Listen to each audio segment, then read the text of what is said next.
Informasi bercentus inspirasi.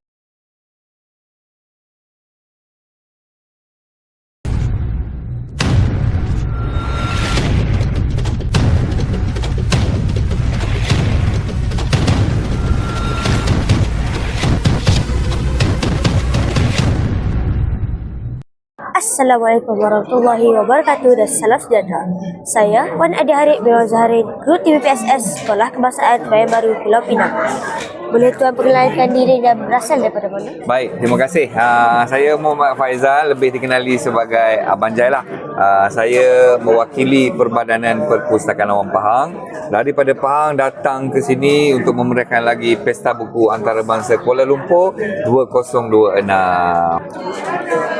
Boleh tuan perkenalkan keistimewaan Reduai Perbadanan Perpustakaan Awam Pahang ini? Okey, baik.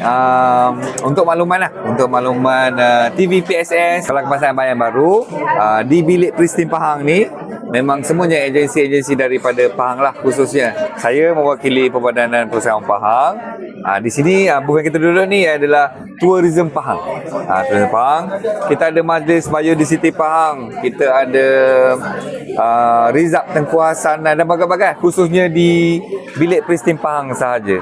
Jadi apa kelainan di sini kita tengok, biasanya kalau pesta buku dia mesti jual buku, betul. Tapi di bilik tamu ni ataupun di bilik Pristin Pahang ni kita bawa satu kelainan. Tiada jual buku, kita lebih mengenalkan konsep negeri masing-masing. Macam Tourism Pahang lebih fokus kepada tempat-tempat percutian di negeri Pahang. Perusahaan pula membawa permainan interaktif, permainan-permainan yang boleh menghidupkanlah otak kiri dan juga otak kanan. Jadi itulah sikit semangat. Kalau nak tahu lebih lanjut, boleh pergi ke Facebook rasmi kami, namanya Perbadanan Perpustakaan Awam Pahang. Jadi itu saja.